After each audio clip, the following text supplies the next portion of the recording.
Mi existencia, la compleja y multifacética vida de Elvira Garcés, había alcanzado una etapa de la senectud en la que, paradójicamente, la acumulación inmensa de experiencia y la sabiduría profunda se traducen en una absoluta, inmerecida e hiriente invisibilidad. A mis 79 años de edad, llevaba el peso monumental de un apellido que mi difunto esposo, don Álvaro Garcés, había inmortalizado en los círculos exclusivos del lujo y la hostelería internacional, el fundador visionario de la prestigiosa Garcés Hotelería, una vasta e impresionante cadena de resorts de 5 estrellas que se extendía majestuosamente por las costas caribeñas más codiciadas, y que era sinónimo de exclusividad, servicio impecable y una opulencia desmedida. Durante décadas gloriosas de mi vida, fui mucho más que una esposa, fui la socia emocional esencial, la confidente más íntima, la administradora silenciosa pero implacable de las finanzas personales de Álvaro, la guardiana celosa e inquebrantable de su legado y su consejera más sincera, certera y valiosa en los momentos de crisis empresariales. Sin embargo, tras la muerte prematura de Álvaro, mi rol en la familia y en la empresa se desvaneció con una rapidez cruel y dolorosa, reducido a la más absoluta y vergonzosa irrelevancia. Mi único hijo, Alfonso, un hombre de negocios competente en la superficie pero de afectos superficiales e intermitentes, y su esposa, Marcela Medina, una mujer cuya ambición era voraz y cuyo manejo de las relaciones públicas era experto y despiadado, me veían con una mezcla constante de fastidio, desprecio y condescendencia. Para ellos, yo era meramente una reliquia obsoleta y estorbosa, un mueble de época que consumía espacio, requería cuidados ocasionales y cuya presencia era una carga, pero cuyo nombre, por desgracia, seguía siendo un ancla legal incómoda en los documentos del patrimonio, obstaculizando su control total y absoluto. Marcela, en particular, me consideraba el último, más exasperante e inoportuno obstáculo que debía ser superado o, idealmente, ignorado hasta su total, silenciosa e inminente autodisolución en el olvido. La cena de Nochebuena, el escenario anual obligatorio de la demostración de poder y la ostentación superficial de la familia Garcés, se convirtió en el tribunal de la invisibilidad, el evento social que precipitó la fría, metódica y largamente meditada venganza que yo, Elvira, había estado cocinando en el silencio de mi corazón y la frialdad de mi conciencia. La mansión familiar, que Marcela había redecorado con un estilo tan minimalista, frío y moderno que evocaba más una austera galería de arte contemporáneo o un hall de hotel sin alma que un cálido hogar de Navidad, fue el telón de fondo de mi anulación personal y pública. El salón principal se llenó hasta el tope de una multitud ruidosa y superficial de la alta sociedad financiera, banqueros implacables, directores de resorts de la competencia y una plétora de jóvenes socios ambiciosos que ni siquiera conocían mi nombre, pero que rendían pleitesía con una devoción casi religiosa a la figura de Alfonso y a la deslumbrante Marcela.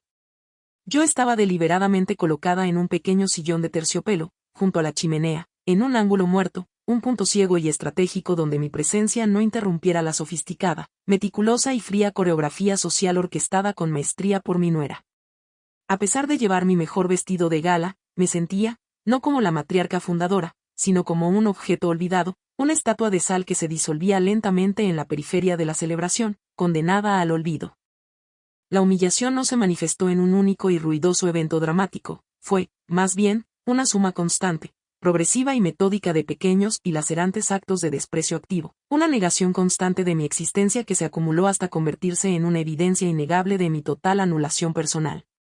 Cada gesto, cada palabra, cada mirada fugaz y desinteresada de mi familia y de los invitados era un golpe de martillo sobre mi dignidad, recordándome mi nueva e indeseada posición. El brindis de la omisión total y sistemática. Alfonso, al ofrecer el brindis de medianoche, dedicó un discurso pomposo, largo y grandilocuente a Marcela, a la visión moderna y vanguardista de los socios jóvenes, y finalmente, al genio inigualable de Álvaro, el fundador y mi padre. Mi nombre, el de la mujer que sostuvo a Álvaro en los peores y más oscuros momentos de la fundación de la cadena y que administró sus finanzas personales y su vida con dedicación y sacrificio, no fue mencionado ni una sola vez en su perorata. Fui completamente borrada, aniquilada de la narrativa familiar y corporativa, mi contribución esencial a la hostelería, mis incontables sacrificios y desvelos, todo fue atribuido unilateralmente y sin reparos al legado masculino de mi esposo y a la gestión vanguardista y superior de Marcela. La conversación reducida al silencio y la irrelevancia, en 2 ocasiones separadas, intenté, con la mejor y más sincera de mis intenciones, unirme a las conversaciones cruciales sobre el futuro y la expansión estratégica de los resorts. La primera vez, Quise ofrecer una sugerencia invaluable basada en una experiencia personal de mi esposo sobre la gestión de crisis y la mitigación de riesgos operativos en la remota isla de Barbados, un consejo técnico que podría haber ahorrado millones a la corporación. Mi nuera, Marcela, simplemente me interrumpió, con una cortesía mecánica, fría y desinteresada que era peor que la confrontación abierta, sin siquiera molestarse en hacer contacto visual o reconocer mi presencia. Se dirigió inmediatamente a su socio principal, Gerardo, como si yo no hubiera abierto la boca o no existiera. Como te estaba comentando, Gerardo, es absolutamente esencial que prioricemos la implementación del sistema de reservas totalmente encriptado que te envié ayer, el resto es ruido. Fui borrada de la interacción social, mi voz fue silenciada y mi sabiduría fue descartada como una trivialidad, mi opinión fue anulada instantáneamente. La necesidad catalogada como molestia insignificante, alrededor de las 11 de la noche, sentí un dolor agudo y punzante en la rodilla, una aflicción crónica que solo se alivia con una pomada específica que, por descuido, había dejado olvidada en mi bolso, depositado en el tocador del vestíbulo. Me levanté con gran dificultad y, con la mayor discreción posible para no perturbar el ambiente festivo y crucial, le pedí a Alfonso que me trajera el bolso. Él estaba enfrascado en una conversación crucial y decisiva con el banquero más importante y poderoso de la noche. Me miró con una impaciencia apenas disimulada y una irritación notable, sin apartarse un solo centímetro de su interlocutor financiero, y me respondió con un gesto despectivo de la mano, acompañado de un murmullo condescendiente que apenas se escuchó sobre el ruido de las copas. Ahora no, mamá, por favor. Estoy cerrando el trato de la expansión en Dubái, es vital. Pídele el favor a uno de los sirvientes que están por ahí, y por favor, vuelve a tu asiento. Fui degradada instantáneamente a una simple molestia. Mi dolor fue desatendido, y mi necesidad personal fue clasificada como menos importante que un detalle superficial en una negociación financiera trivial. La culminación de la Nochebuena, el punto final e irreversible, llegó con la toma de la fotografía tradicional de la familia. Alfonso, Marcela, sus hijos, e incluso un par de socios cercanos que se consideraban familia adoptiva por su cercanía al dinero y al poder, se colocaron frente al majestuoso árbol de Navidad, posando en un cuadro de radiante éxito, triunfo y felicidad. Yo, Elvira, estaba de pie a pocos metros de distancia, sintiéndome ya el fantasma que me habían impuesto ser, esperando inútilmente que alguien me invitara al centro del grupo. Marcela, la productora de la imagen corporativa, tomó el brazo de Alfonso con una sonrisa tensa y se dirigió a mí, con una voz baja y tensa, cargada de una intimidad cruel y pensada para mi humillación que solo yo podía escuchar. Elvira, ¿puedes hacerte a un lado, por favor? La iluminación aquí es absolutamente esencial para el fondo y la estética de la imagen. Si te acercas demasiado al grupo, arruinas el encuadre y el efecto visual. Eres un factor de distracción visual innecesario en este momento. Te tomaremos una foto individual después, si es que te hace tanta ilusión salir en la foto. La frase no fue solo una orden de exclusión, fue la confirmación más brutal y definitiva de mi estatus. Yo era un ruido visual, un elemento defectuoso, una imperfección que restaba valor a su cuidadosamente diseñada imagen de perfección y triunfo. Fui ignorada activamente, con propósito y mala fe, tratada como si fuera nada, una mancha que debía ser eliminada del cuadro para que su éxito brillara sin ningún obstáculo.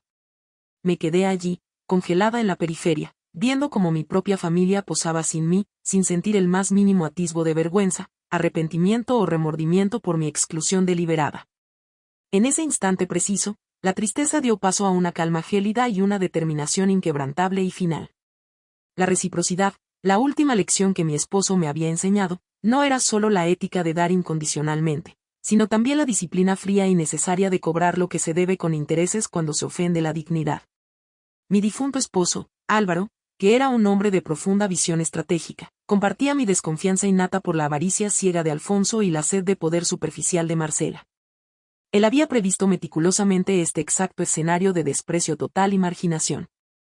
Antes de morir, me había revelado la existencia de un fideicomiso oculto, el fideicomiso fundacional de la cadena Garcés, un activo legal que nadie, ni Alfonso, ni Marcela, ni siquiera los abogados de la corporación, sabían que estaba completamente separado de la estructura corporativa principal. Este fideicomiso no contenía acciones ni cuentas bancarias, sino el control de la propiedad de los terrenos principales de los 3 resorts más valiosos y emblemáticos de la cadena, es decir, el activo físico primordial sin el cual los hoteles, con toda su infraestructura y marca, simplemente no podían operar. Los edificios, las marcas, las operaciones y las acciones operativas eran de la corporación, pero la tierra, el fundamento inmutable de su valor y su existencia, pertenecía exclusivamente al fideicomiso fundacional, cuya única administradora vitalicia y ejecutora final era yo, Elvira Garcés. El documento del fideicomiso, sellado por la propia mano de Álvaro, establecía una cláusula de ejecución final de una simplicidad aplastante y una legalidad inexpugnable. Si yo, la fundadora emocional y administradora silenciosa, era deliberadamente ignorada, activamente excluida o despojada de su valor personal por la nueva gerencia en un evento público de relevancia familiar o corporativa, yo tenía el derecho legal, exclusivo y sin apelación posible de activar la cláusula de disposición de terrenos y reasignación de usos. El 28 de diciembre, 3 días exactos después de la humillación insoportable de la Nochebuena, mi venganza silenciosa, legal y devastadora se puso en marcha con una precisión y frialdad espeluznantes. Llamé al doctor Darío Montes, el único abogado vivo que conocía la existencia de este mecanismo legal secreto. Le di la frase clave, la señal acordada con mi esposo en caso de traición. Las luces del árbol se apagaron antes de medianoche, y la fotografía familiar se tomó en la oscuridad de la exclusión y la indiferencia. Doña Elvira, dijo el doctor Montes, su voz grave resonando con respeto y solemnidad a través del teléfono. La señal es clara y la evidencia es irrefutable. Activo la cláusula de disposición de terrenos. Las escrituras de propiedad de los terrenos de los resorts Estrellas del Mar, Sol Eterno y Arena Dorada serán transferidas inmediatamente del fideicomiso fundacional a la Fundación Álvaro Garcés para Niños Sin Hogar. La Corporación Hotelería Garcés ya no posee la tierra bajo sus resorts más valiosos. La operación de traslado se completará en menos de 1 hora. Notifique a Marcela. No a Alfonso. Quiero que sea la arquitecta de mi marginación quien sienta el primer impacto del poder que ella despreció, y que sea ella quien tenga la responsabilidad ineludible de explicar esta catástrofe legal y financiera a mi hijo, ordené, sintiendo el frío de mi propia determinación. A las 10 de la mañana de ese fatídico día, mientras Marcela estaba en su lujoso estudio de diseño de interiores, planificando la próxima y banal campaña publicitaria de imagen corporativa, el doctor Montes tocó su puerta. Le entregó un único y lacrado sobre con el emblema del bufete y se marchó en silencio. Marcela, asumiendo con arrogancia que era un documento de rutina sin importancia, abrió el sobre con una impaciencia teñida de fastidio. La carta del doctor Montes era una sentencia de muerte para la base de su imperio. Por medio de la presente, y actuando bajo las cláusulas del fideicomiso fundacional, se le notifica que, a partir de este momento, la propiedad de los terrenos de los resorts Estrellas del Mar, Sol Eterno y Arena Dorada han sido transferidos legal y permanentemente a la Fundación Álvaro Garcés. La Corporación Hotelería Garcés opera ahora en propiedades de terceros. Se adjunta el contrato de cese de uso con plazo de 30 días, tras los cuales, si no hay un nuevo acuerdo de licencia o disposición, la corporación deberá desalojar inmediatamente los terrenos y sus infraestructuras. Atentamente, Dr. Darío Montes.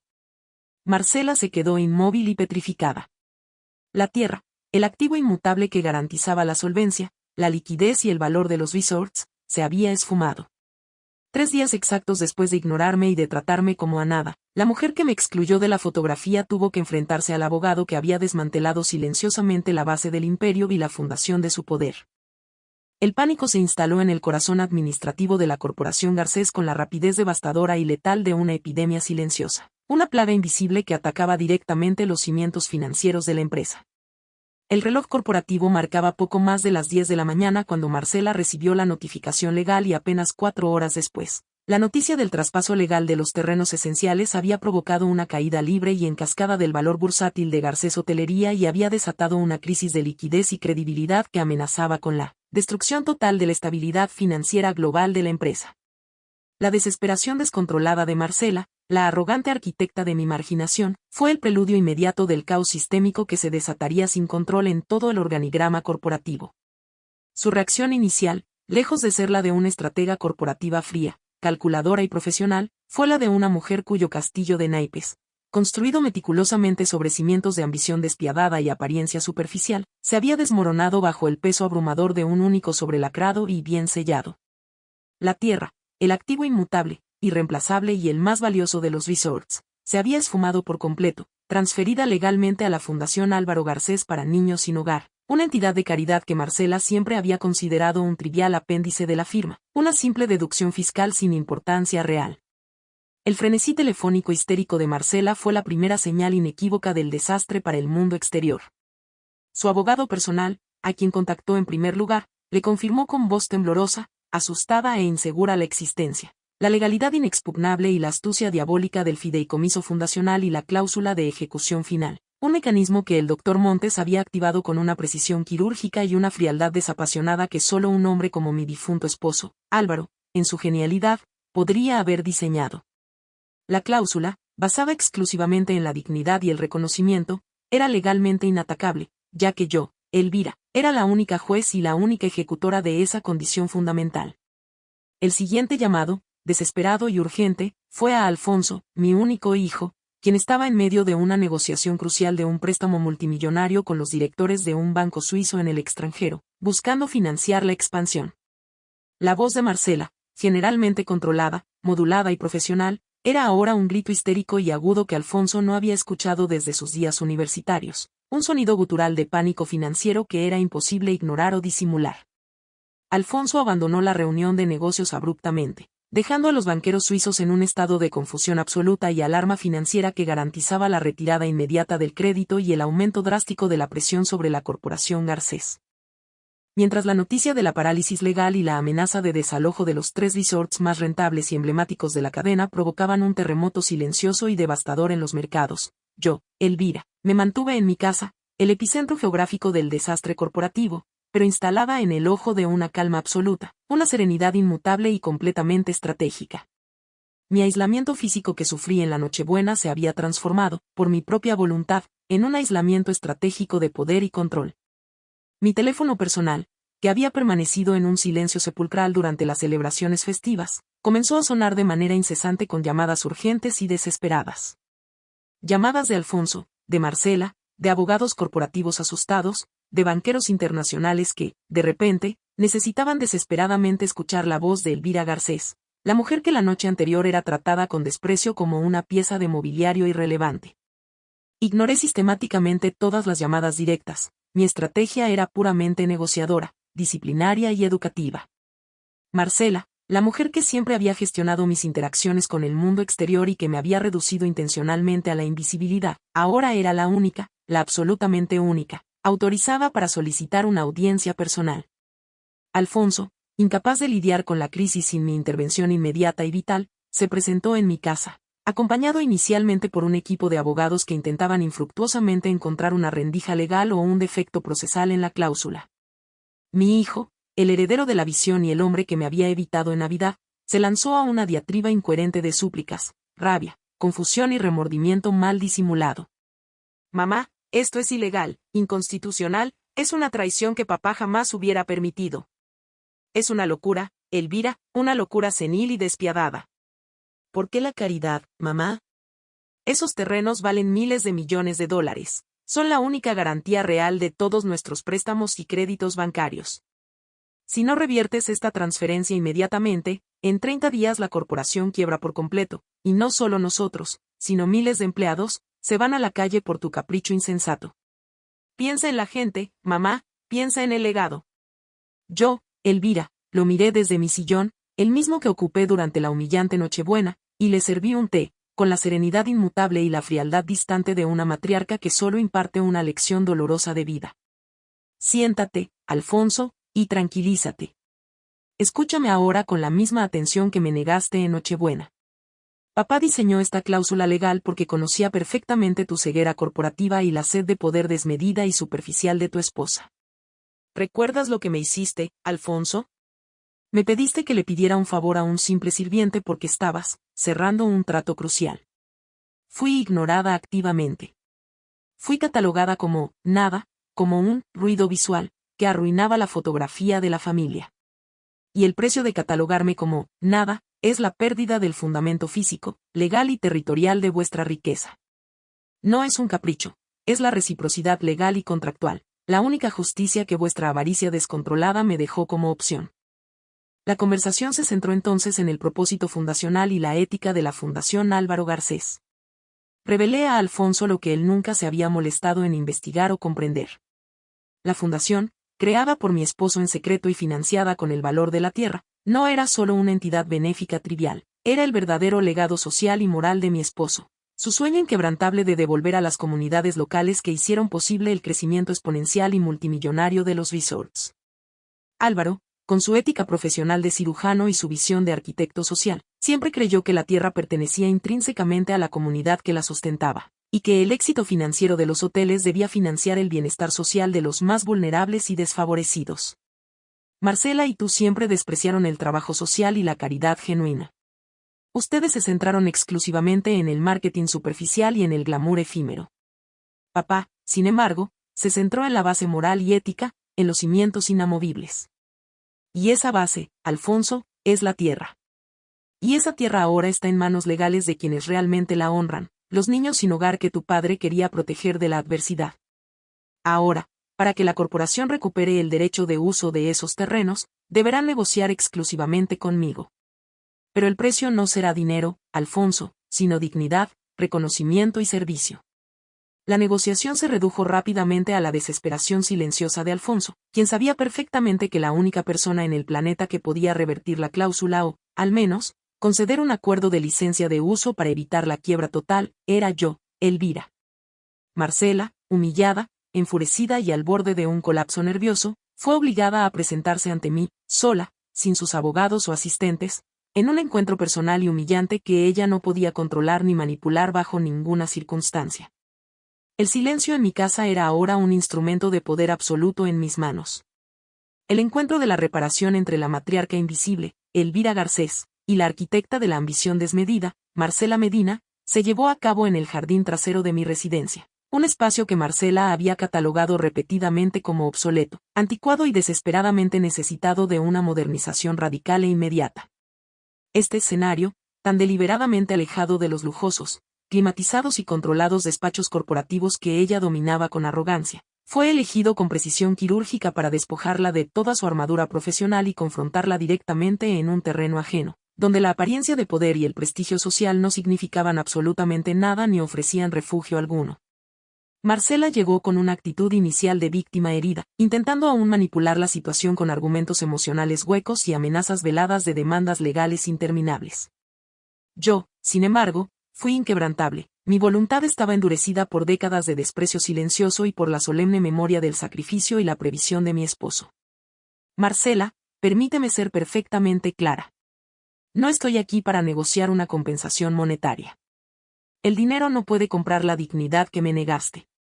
Tu castigo, y el de Alfonso, no es perder la fortuna en su totalidad, sino ganarse el derecho a usarla y disfrutarla a través del respeto y el reconocimiento que me negaron activamente e intencionalmente en Navidad.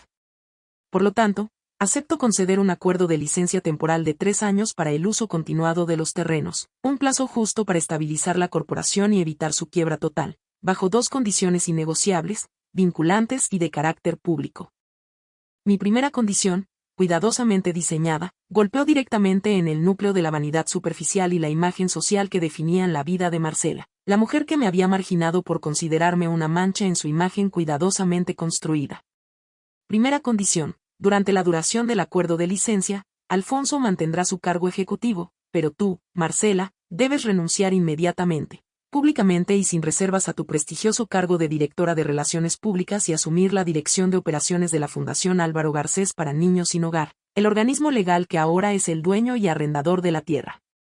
Tu sueldo será el mínimo legal, un simple estipendio de subsistencia, y tu trabajo será puramente operativo, manual y de campo, sin lujos ni asistentes personales. Deberás dedicarte activamente a la recaudación de fondos de base, la tediosa limpieza, mantenimiento y organización de los refugios y el contacto directo, constante e ineludible con la pobreza, la necesidad y el sufrimiento humano que tanto desprecias. Y lo harás sin falta durante los 3 años completos de la licencia, bajo mi supervisión directa e incansable y la del Dr. Montes. Si fallas, si delegas o si muestras un desprecio público por tus nuevas funciones, la licencia de uso se revoca inmediatamente y pierden el derecho a la tierra para siempre. La segunda condición era aún más personal, más pública y más humillante, diseñada para exponer a Marcela en su propio escenario, la alta sociedad y el mundo corporativo que ella adoraba.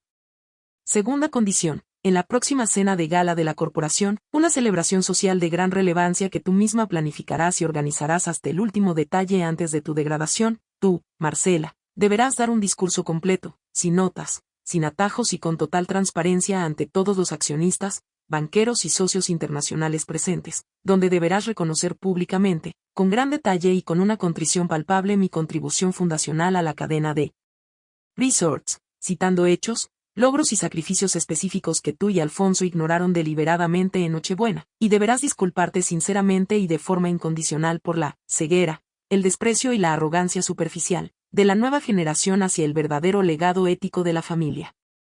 Esta disculpa será grabada, revisada, aprobada por el Dr. Montes y distribuida obligatoriamente a todos los medios de comunicación corporativos, sociales e internacionales. Es el precio del reconocimiento, la reciprocidad y la reintegración pública de mi dignidad. ¿Aceptas la penitencia en su totalidad o la corporación quiebra en un mes? Marcela, la reina de las apariencias, la mujer de las relaciones públicas y la manipulación, enfrentó la elección más difícil, humillante y dolorosa de su vida, la quiebra total de su imperio y la vergüenza financiera, o la humillación pública total y el trabajo manual forzado en la caridad durante 3 largos años.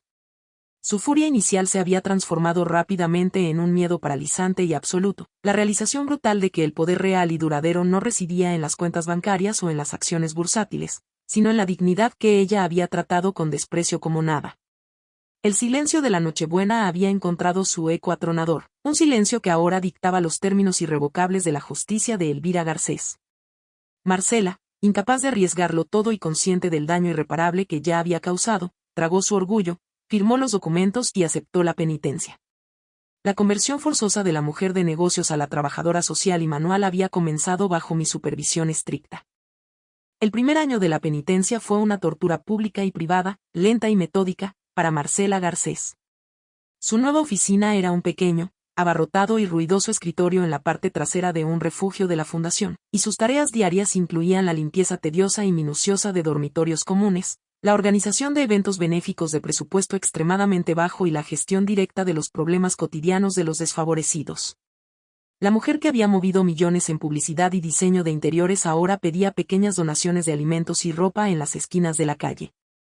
Yo, Elvira, la supervisaba discretamente pero implacablemente, a través de informes detallados del Dr. Montes, asegurándome de que su trabajo fuera auténtico, sincero y, lo más importante, no delegable bajo ninguna circunstancia.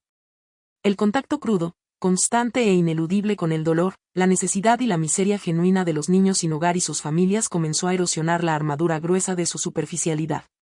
La rabia inicial se convirtió lentamente en resignación, y, con el paso de los meses, la resignación dio paso a una incipiente, aunque todavía incómoda, empatía y comprensión. Marcela, obligada a invertir su tiempo, su intelecto y su energía en algo que no generaba ganancias financieras directas, comenzó a redescubrir el valor fundamental que Alfonso y ella habían perdido por completo, el valor humano incalculable y la dignidad intrínseca del servicio desinteresado. El momento de la disculpa pública y televisada, la ejecución de la segunda y más humillante cláusula de la penitencia, llegó exactamente 6 meses después del inicio de su trabajo en la fundación, en la cena de gala anual de la corporación, meticulosamente organizada por la propia Marcela antes de su degradación.